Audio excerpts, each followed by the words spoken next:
This is one of those Slash signature guitars that I don't think will be appreciated until it's out of production, because the specs are a little bit weird, but you know what? I'm glad they did this anyway. Welcome back, Troglodytes, to your daily dose of guitar information, the Trogly's Guitar Show. Here is the latest Slash Gibson USA Les Paul creation. So first things first, we've got kind of a honeyburst color going on, but instead of the back being like a natural brown, it's still a red color. We've got our Slash Scully on the back of the headstock, seems to be a 50s style neck profile with a rosewood fretboard, but this thing is so different from all the other Slash collection guitars. And that's because it's based on one of his main Les Pauls that Gibson gifted him in the late 80s, that he calls Jessica. Now, why is it called Jessica?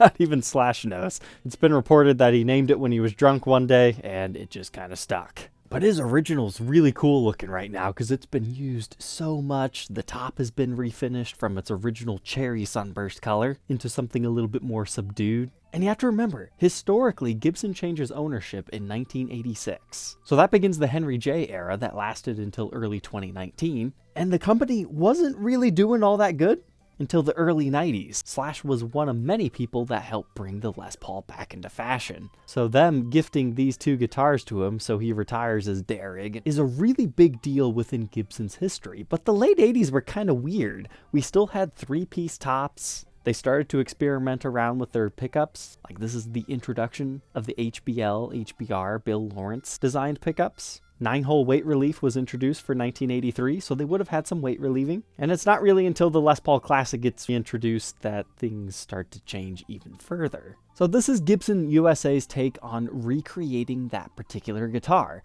It's still the same price as the other Slash signatures, $3,199, but you've got specs like, yeah, they put the three-piece top on it. Kind of an acquired taste, especially when the price is the exact same for a regular Slash collection guitar that has a two-piece flame maple top. So you would have to really dig the vibe of his original Jessica to really want this one. It's got the same pickups as the other ones though, but check this out. His guitar's been refretted, I'm sure, multiple times, so they opted to leave the fret nibs off of this. Now, if you don't know what I'm talking about, it's those little plastic bumps of the binding running over top of the fret wire. That is standard place on Gibson guitars, and part of what makes them special, but some guys don't like them. But hey, it's nice that they did a little bit of something extra, even if technically they're saving themselves some work again. But our headstocks, they look about the same. The backs are the same as well. I'm surprised they didn't 9-hole weight relieve these just to make it more accurate to his original guitar. But who knows, maybe his were freaks for some reason. We'd have to x-ray it to figure it out. Because my thought process is, if they're going to go through the trouble of doing the three-piece top, why wouldn't they get the weight relieving right? So it all kind of goes back to what I was saying earlier. This doesn't make sense unless you're a big Slash fan, want one of each model, or you just happen to really like his original Jessica guitar and want something kind of close. But one last difference that I noticed, look, we've got a Nashville-style bridge again. All the other Slash collection guitars come with the ABR1 that's mounted like a Nashville. So you've got that kind of skinnier bridge there versus your larger one here. But that is era correct to a late 80s. Now all of these are going to look a little bit different because they're plain tops. Sometimes you can find ones with like really heavy wood grain. Unfortunately, I got a rather plain one. And my first impression right out of the case is this looks pretty dark on the camera, but in person it's almost more like a lemon burst with just a little bit of honey flavor. I was a little bit taken aback by that at first when I pulled it out of the case, but it feels like any other Slash signature guitar otherwise, as far as like your 50s style neck. Doesn't really feel like a late 80s standard in my opinion though. But besides just the guitar, you also get a case.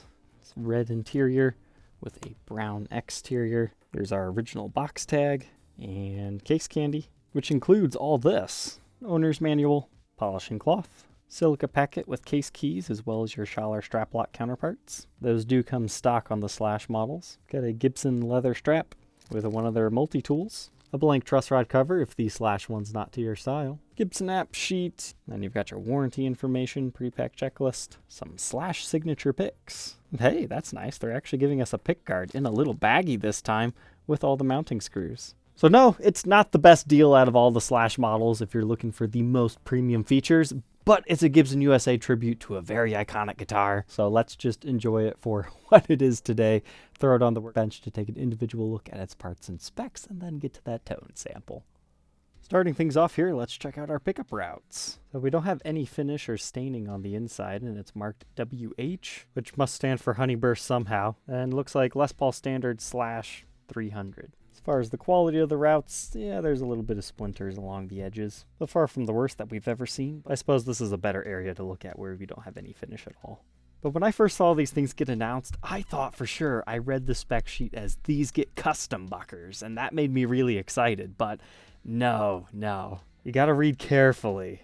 It's a custom burst bucker. That's a little bit confusing in my opinion. I wish they would call them customized burst buckers. Because if we had Alnico 2 custom buckers in here, the price would make a lot more sense in my opinion. When these pickups first came out, they had called them Slash buckers, but apparently a different brand that also made pickups for Slash made a stink about that, so that's why they're now called custom burst bucker Alnico 2s. As far as our readings, it's 8.69 k ohms in the bridge position, 8.44 in the neck, and the middle, just for fun, 4.28. I do want to make mention, in case you want to put different pickups in here and use these for something else, the leads are ridiculously long. Like, you won't have problems putting that in any other guitar. Even your neck pickup is super long. But it is important to note these are wax potted pickups, so they won't squeal under high gain, the same way an unpotted custom bucker might. But as part of that process, you might see that there's like a little bit of residue on the tops of the bobbins. Now let's check out our Nashville style bridge. It's been a while since we've seen one of these on a brand new Les Paul. They're nothing too special, it's just the wider version that was introduced around 1975-ish. However, this one's pretty lightweight, and it still utilizes the Allen key adjustment if you don't want to use your thumb wheels. For all intents and purposes, it's essentially the same as what comes on the other Slash ones, it's just a little bit wider. The whole thing with ABR ones and why some people think they're superior is because they're traditionally mounted directly into the body without it bushing. But at this time, Gibson USA does not do the traditional construction. They just make it look traditional from the top. But again, that's the correct bridge for a late 80s Les Paul Standard. And it looks like they spec'd it out for the lightweight aluminum tailpiece, API branded, which is technically incorrect. A late 80s Standard would be a full weight. Now, we talk about flame tops so often on this show, and it's because, you know, it's easy and nice to look at. Plain tops are a little bit more subtle. Just because it's plain does not mean it does not have any type of chatoyant effect. In fact, many times plain tops can be quite gorgeous in person. Like this one, it changes colors in the center quite often. So there's like some angles where it's like, oh, that's very weird looking. But then there's other angles where it just looks like a normal Les Paul. That's just part of the wood. And each and every single one's going to be a little bit different. I mean, this one has a bunch of play in the color, whereas other ones, it might not dance as much. So, I mean, it just depends. Shop around if you can find one in a store. Otherwise, take the gamble. I just want you to know what to expect. So if the dealer's photos are at like a weird angle and it looks really strange, just remember, it's going to vary depending on the angle that you view it at. But we've got our regular 2 volumes, 2 tones, 1 for each pickup, golden bonnet style knobs. But now we can move on from our 3-piece maple top and solid mahogany body to the mahogany neck and the rosewood fretboard. The fact that this doesn't have fret nibs is kind of cool. It just adds to the asterisks of when people say all Gibson guitars have fret nibs. Because the exceptions to that rule are ones that have been refretted, and then in 2014, 2015, they decided to step away from them a little bit, and then like some of the high performance series. But we've got some pretty nice rosewood on this example. It was nice and dark, and after conditioning it, it's got some nice color to it as well. But you've got your acrylic trapezoid inlays. But let's grab our specs. We've got a nut width of 1.71 inches, which increases to 210 by the 12th. We've got a 0.87 first fret neck depth, which increases to about 1 by the 12th. Rounded without being too huge, not an R8 baseball bat. Here it is on the contour gauge, 1st fret, 12th fret. And then of course our usual 24 3/4 inch scale with 12-inch fretboard radius. Headstock, nothing too special going on. You can see our truss rod all looking good here. And here's the Slash truss rod cover with Les Paul model in the center and our Gibson mother of pearl logo with Kluson style tuners. Moving on to the back now, it appears to be a 2-piece mahogany body with a center seam. I like the wood grain of this one. However, there's an area right there that looked like a paint splotch or something. It actually disappears kind of like a bird's eye-like pattern. It was interesting. But this made me smile. For this particular model, they switched back to the metal output jack plate instead of the plastic one, which is correct for a late 80s Les Paul standard, I do believe, so I like that. There's quite a few smart little nods to his original guitar here, even though this isn't necessarily a one-for-one exact replica reissue. But we've got all Gibson branded pots with our orange drop capacitors. And here's some good lighting to see the rest of that wood grain I was talking about earlier. But we've got our Schaller strap lock in our usual locations. Thin binding in the cutaway. While a nice feature to have, not era correct to his particular guitar. So here we can take a look at the rest of it, as well as our other side. And run up the back of the neck for good measure. Before we get to our Scully decal.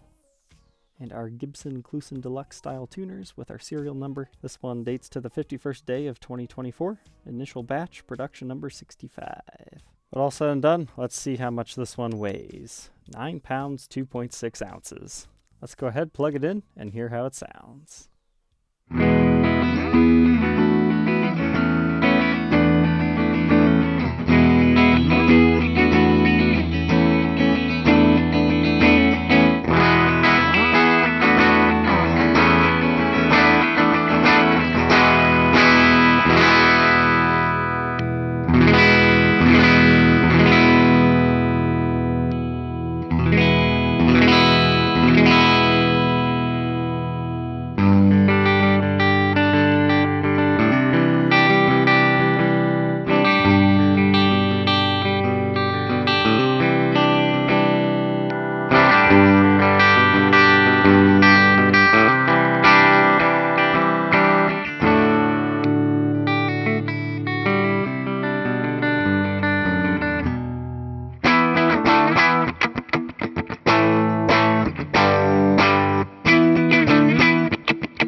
So far, I'd say I like this humbucker set.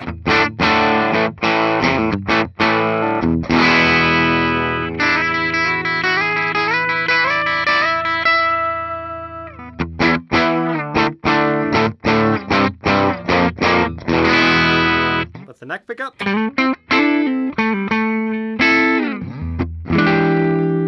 And blending them.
We know all about Slash's new Jessica Gibson USA model. What are my final thoughts? At first, I was a little bit let down when I opened the case, especially after, unboxing all the other different Slash models in the past and having some time with them. But in a weird roundabout way, I might just be the target demographic for this guitar because I like the quirky 80s specs that it has, and it's a little bit more based on tradition rather than the kind of made up Anaconda burst or like the Vermilion one. Now you can make the same argument for like AFDs and the November bursts. Those are based within Slash's own lore. They're just slightly more affordable versions of it. But I actually really enjoyed playing this one. You can definitely get the tones out of them. If nothing else, I hope this video helps you make an informed decision whether one of these is right or not for you, because again, you're paying about the same amount of money for one of the other fancier flamey top versions. I can see why for about 95% of the people, this just doesn't make sense. But if you're interested in being the next owner of my demo unit here, you can find it for sale on my website, troglysguitarshow.com. Otherwise, we'll catch you tomorrow on the next episode. Take care.